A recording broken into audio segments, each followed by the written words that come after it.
This episode is brought to you by 5280 Magazine. The annual 5280 brunch event is back on March 29th at Asterisk in Rhino. Enjoy a memorable Saturday afternoon jam-packed with the best of Denver brunch. Think sweet and savory menus from editor-picked brunch restaurants, a build-your-own Bloody Mary station, tasty beverages including zero-proof options, a dynamic DJ set from Mr. Groove, and so much more. A special discount is available when you purchase 4 or more tickets. Simply choose general admission at checkout and use the discount code BRUNCHCREW. Get your tickets now at 5280.com. That's 5280.com. Today on CityCast Denver. From a gun control bill that has Dems divided to a senator accused of making her aides do yard work on the clock, the legislative session is off to a red-hot and gossipy start. Colorado Politics chief legislative reporter Marianne Goodland joins me to explain the state's big bills and spicy scandals so far in 2025. Today is Thursday, February 20th. I'm Bree Davies, and here's what Denver's talking about.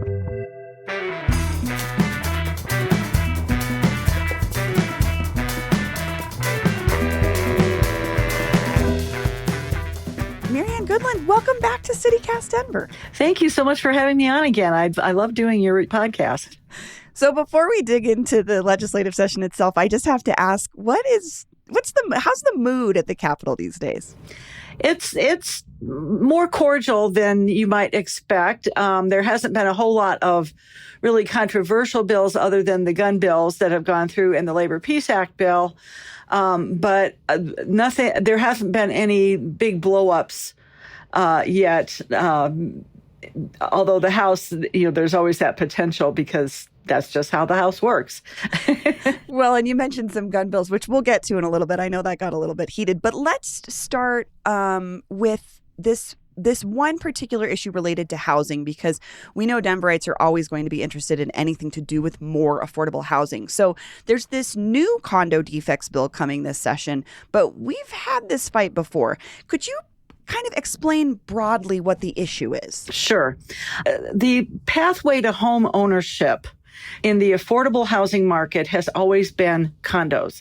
This is the pathway into home ownership for young families, and it's a way for seniors to downsize from single-family homes or whatever into a condo, and then that leaves potentially an affordable home for sale. But unfortunately, the condo market in Colorado died probably about 15 years ago, maybe even a little bit before that. And that had to do with the cost of litigation insurance. And this adds anywhere from $30,000 to $40,000 per unit to the cost of a condo. And for $1 million condo, yeah, that's not so bad. If you're talking about a condo in the $300,000 to maybe $400,000 range, that's a big bite. And that's been a big complaint among the home builders. Now, on the flip side, there's also been a lot of complaints about how condos were constructed, that there were lots of defects, whether it was, leaking pipes or, a myriad of different things that could happen in the construction of a home. So there's been lots of lawsuits, and one sort of feeds the other. So the legislature has tried a couple of times over the last 15 years to address this problem. Nothing has worked. They tried back in 2017. They had a bill that passed that they hoped would start the condo market back up. Didn't make a dent. Right now, condo development is maybe a couple of hundred units a year. I mean, and I'm talking about affordable condos. They just don't exist. So last year, there were a number of competing bills on the issue of construction defects. None of them succeeded. And the governor hadn't weighed in on this. And this is kind of an important point. You had the trial lawyers on one side, you had the home builders on the other side, and nobody could come to the table and actually agree on one solution that hopefully could get this market started again. So after the session was over last year, Representative Shannon Bird, who's a Democrat from Westminster, started having meetings with the home builders, with the trial lawyers, with the Association of Realtors, with even the insurance folks got in on this too. She told me that they had something like 80 meetings. I mean, she's really serious about addressing this issue. The result of all of those meetings came to fruition yesterday with the introduction of House Bill 1272. This is Bird's construction defects bill, but it approaches the problem in a radically different way. What they want to ensure is that these condos are built right the first time so that we don't continue to have these defect issues. It involves things like having an inspector, more than likely hired by the insurance companies, who's going to come in and watch every phase of construction in a condo development. And if everything passes, they get a certificate and a warranty that should hopefully result in fewer lawsuits. And there's some hope that perhaps that might reduce the cost of that insurance that is making such an impact on the price of a condo. So again, you like you said, this started back in 2010, and they've been sort of volleying back and forth. This has been something that legislators have tried to fix for the last 15 years.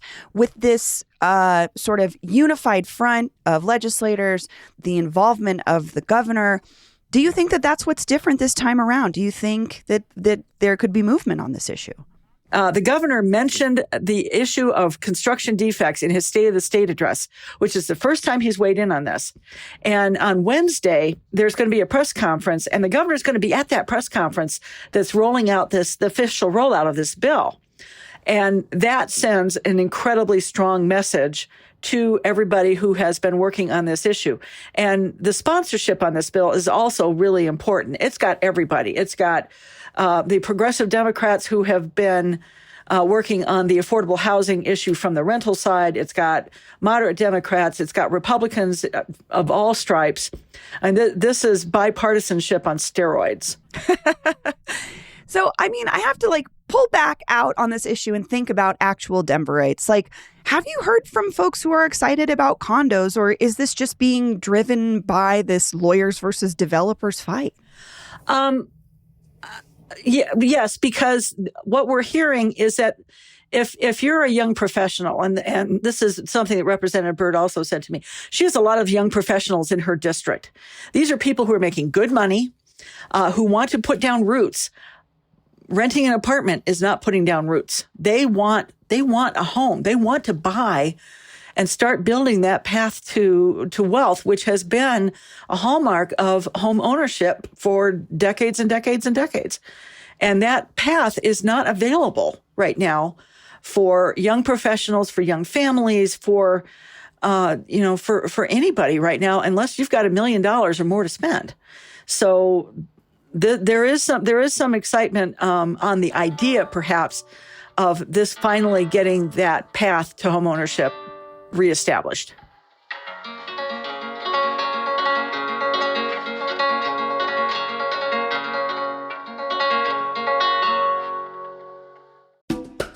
This episode is brought to you by CU Denver's Center for New Directions, offering a master's degree and certificates in public and community leadership. As a CityCast Denver listener, you're already passionate about your city. Why not advance your passions and career with courses on local government policy or nonprofit management? CU Denver is Colorado's leading urban university, and New Directions is teaching what Denver's talking about right now: local politics, affordable housing, labor unions, and more. Dude, you can take a course in community organizing? That's amazing. New Directions offers weekend intensive courses from practitioners doing the kind of work we talk about right here on CityCast Denver.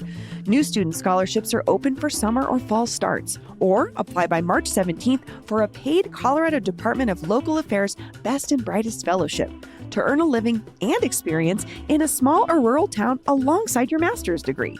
Click on the link in the show notes to get started meeting your moment today. What sort of promises have you made to yourself this year?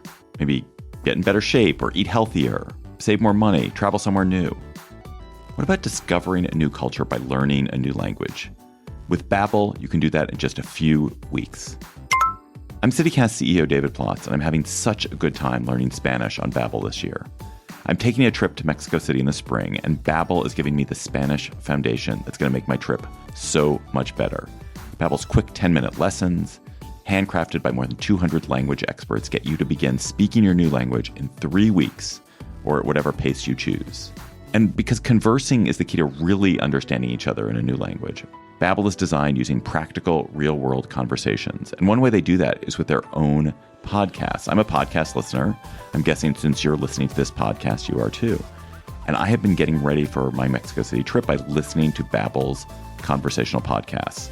There's a short conversation you listen to, then an instructor talks you through what happened, and then you listen again, and then you catch everything when you listen that second time. There's also a great read-along transcript, too, which I love. The one I did today was with Maria and Carmela trying to make dinner plans, but Carmela is so busy. She's way too busy with work and yoga, but finally they agreed on brunch on Saturday.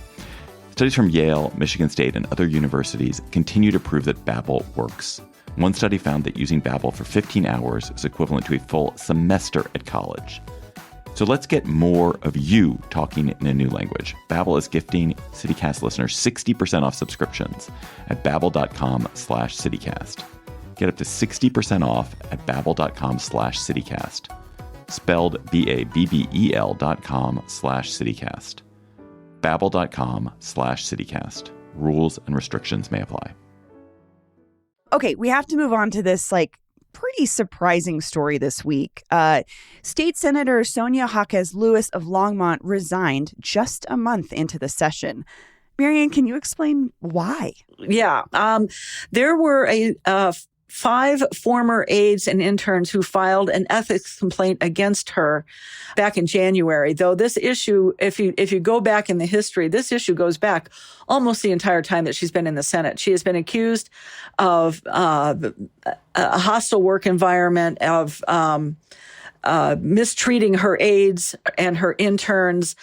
She's been accused of wage theft in the case of one of them. She had one aide who was literally doing landscaping work at her house and tending bar at a party. I mean, these are inappropriate uses of legislative aides and interns. So there was this ethics complaint that was filed in January, and it was filed by the Political Workers Guild, which is trying to get collective bargaining rights with the legislature. They represent the aides and the interns. So an ethics committee was put together, and last week is really when things started to boil to the surface. The ethics committee, it's 3 Democrats and 2 Republicans in the Senate, in their hearing last week, discussed the response that Senator Jaquez Lewis had filed with the ethics committee, and they were pretty critical. The Democrats in particular were very critical of this response. They said there's no apology in here. There's nothing in here that says this is how I'm trying to do better. This is how I'm trying to improve the work environment in my office. None of that. And they were very critical of that. And they mentioned a bunch of letters of support that had come in with that response. And there were 5 of them. One was anonymous, and then you had the other 4. And they mentioned the names of the 4 people who submitted those responses. And one of them, a woman by the name of Ann McLean, apparently heard about this. She was one of the people whose name was mentioned. And she went, wait a minute, I did not write any letter of support for Senator Jaquez Lewis. And that same day, this was last Tuesday, the 11th, she wrote a letter to the president of the Senate and said, I didn't write this letter. And she found it very offensive. And she actually said that. She said she found it offensive. And so at the end of the day, there was a conversation between the ethics committee and they said, we need to look into this. So they started looking at it and contacted Ms. McLean, who said, absolutely, positively, I did not write this letter. It's not even in my style. Wow. And they started to look at the other letters as well. And they sent Senator Jaquez Lewis a demand letter that said, you need to tell us by 2 p.m. Monday, that being this past Monday, you need to show documentary proof that these letters are authentic. And the people who are working on this from the Office of Legal Services also contacted these other 4 people and said, can you verify that you wrote this letter? Not one of them responded. Oh, so it wasn't just the person that spoke out. There may be questions of whether these other letters were fabricated or not. That's exactly correct. So she had a deadline of 2 p.m. Monday to provide proof that these letters were authentic. At 7:15 Monday night, she contacted the president of the Senate and said she was resigning.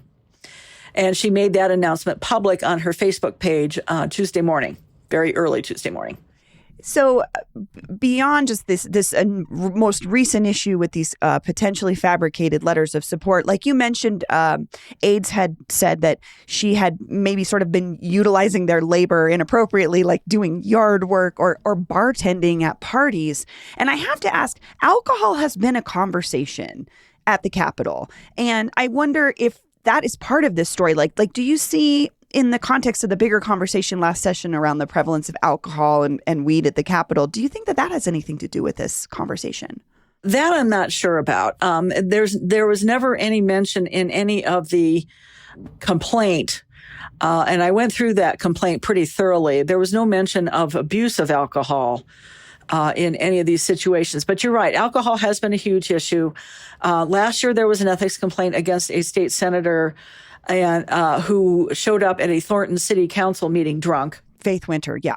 Faith Winter. And then not just about 2 weeks ago, she did a formal apology to the Senate and to her constituents. So that issue continues to sort of percolate at the Capitol. But in this particular situation with Hawkes Lewis, there hasn't been any, I haven't seen anything that says that alcohol was an issue in this. Thinking at the bigger picture, she's resigning. Where does this resignation leave the Democratic majority? That's a really good question. And actually, yesterday we saw that play out just a little bit. We had this bill, the Senate Bill 3, which would ban the sale, manufacture, and possession of certain assault weapons with detachable magazines. Now, the funny thing is, once all of this stuff about Hawkes Lewis started coming up, she disappeared. She stopped showing up at the Capitol. She was there Tuesday of last week, and then she was gone the whole rest of the week. And so we kind of got curious about that, and we didn't know about this business with the letters, and the questions about that. But the vote on Senate Bill 3, there were 5 Democratic senators who weren't crazy about this bill. That would put the vote at 17-17 without Hawkes Lewis. Oh. So she could have been the deciding vote on this bill. Now, there was an amendment put on the bill at the behest of the governor's office around requiring training and a certificate from your sheriff and that kind of thing. And that was in order to gain at least a couple of votes from those reluctant Democrats. And in fact, it worked. The vote yesterday was 19-15. So at least two of them said, yeah, we'll go ahead and vote for this thing. And now it goes off to the House. There is still a concern about what the governor thinks about this bill. And the one state senator, Tony Exum of Colorado Springs, told me he would not vote for a bill that he thought the governor was going to veto. And he didn't vote for this bill yesterday, which sort of raises a question of whether there's still a potential that the governor is going to veto this bill, despite the fact that they put an amendment on there that they thought would appease the governor's office and some of these reluctant Democrats. And the governor's known for not being an automatic yes on gun reform to begin with. So he has always taken the view that an assault weapons ban, and some of the critics, including some Democrats, have called this a de facto assault weapons ban because of the breadth of guns that would be banned under the bill. But he has said repeatedly he thinks this is an issue that should be dealt with by the federal government and not by the states. This bill is being billed a little bit differently in that conversation. It is intended to put more teeth into the law that was passed in 2013 that banned high-capacity ammunition magazines, 15 rounds or more. And the intent here is to try and put more teeth into that law, but as some folks have noticed, it goes way beyond that. You also reported that some of the Democratic co-sponsors have just dropped their support of the proposal altogether. That's correct. Tony Exum was one of them. He had his name taken off the bill yesterday. Senator Mark Snyder, who is also from Colorado Springs, and you can kind of get where this is going, also had his name taken off the bill and told me last week that he thought that this was going to be a pretty simple bill. And when he realized it went way beyond what his expectations were. He said, I'm not voting for this and I'm not going to sponsor it. And both of them voted against it yesterday. There was a third senator, Nick Henriksen, who's from Pueblo, who also voted against it. And that follows sort of a path that's been going on in Pueblo for about the last decade of senators from Pueblo not being in support of gun control legislation. Well, let's talk about Senator Tom Sullivan of Aurora, who brought this bill. Again, he's known in part because he lost his son in the Aurora Theater shooting, and he got into a yelling match with the head of the Rocky Mountain gun owners last week. We're working with the governor. We're getting the governor on board with it. He's going to sign the bill. This is going to become law. You haven't been in the discussions. That's what we've been working on for 2 weeks. Well, you can doubt all you want, okay? But I'm just saying, there's a box of trash. Someone left it there. It looks like it's your organization. It's not a box of trash. It is it is your until someone tells me what it is. Did you open the box? No, there's no reason for me to open the box. It's not mine. They're from your district. But they're not mine. Nobody gave them to me. Someone left them on the floor. We tried to give them What to was you. that particular argument about? Well, the Rocky Mountain gun owners, of course, has billed themselves as the no compromise gun support organization. So the fact that their head and Senator Sullivan got into it outside the Senate chambers is not particularly surprising. They have completely diametric views on this issue. So they were just, this is destroying our Second Amendment rights, which comes from Rocky Mountain gun owners. And the governor's going to sign this bill and I've got the votes to pass it, which is what Sullivan told the RMGO person, Mr. Escalante. So it's not terribly surprising that they're going to get into it from time to time. They're both hot-tempered individuals. And it's a hot button issue too. We know that. Yeah, very much so. So I want to bring this back to these petitions from Sullivan's district, and Democrats have been recalled before after passing gun reforms. That's true. Do you have a sense that the people of Colorado have an appetite for this kind of change right now? Well, Tony Exum told me one of his concerns, and it may even be a stronger concern than his concern over whether the governor vetoes the bill or not. He said he's heard from people who are looking to recall him over this issue. And in Colorado Springs, that's a legitimate threat. Back in 2013, we had 2 state senators who were recalled over their vote for the original magazine limit bill, and a third who resigned rather than face a recall. And funny enough, one was from Colorado Springs, the other was from Pueblo. And the senator from Colorado Springs was actually the president of the Senate. He got recalled. So it's not a threat that you can take lightly, particularly in some of the more conservative parts of Colorado. Sure. So before we go, I do want to touch back on this issue that you mentioned earlier that's been a big fight, and that's the effort to repeal the Labor Peace Act. We've talked about this on the show a little bit, and labor groups want it because this law makes it more difficult to form a union as it sits right now. How's that debate shaping up? It's getting more curious by the moment. The bill passed out of the Senate yesterday on a straight party line vote. It now heads to the House. But here's the thing. The governor has made it very, very clear that he wants this bill to get at least some sign off from the business community. And I will tell you, there isn't anything in this bill they like right now. They're going to fight this tooth and nail. So and the governor is not shy about vetoing labor bills. He vetoed 3 of them last year. So there's a strong potential that if this bill arrives on his desk without the kumbaya moment that you wanted to see between labor and business, that he's going to get his veto pen out again. Well, we'll be watching that one for sure. Marian, this was so helpful. Thank you so much. You are so welcome, Bree. Thank you so much for having me on. I love it. Senate Bill 3, the gun control bill we talked about, passed yesterday even without some of its original Democrat co-sponsors.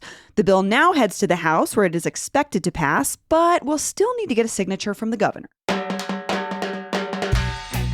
That's all for today here on CityCast Denver. If you enjoyed this show, why not take a minute minute to tell Executive Director of Rocky Mountain Gun Owners Ian Escalante about us. Rate the show wherever you get your podcasts and subscribe to our morning newsletter and learn more about us at denver.citycast.fm.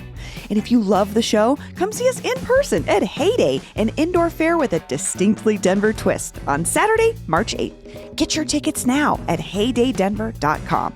We'll be back tomorrow morning with more news from around the city. See you later. An indoor fair with a didn't add your edit here, Paul. Hold on.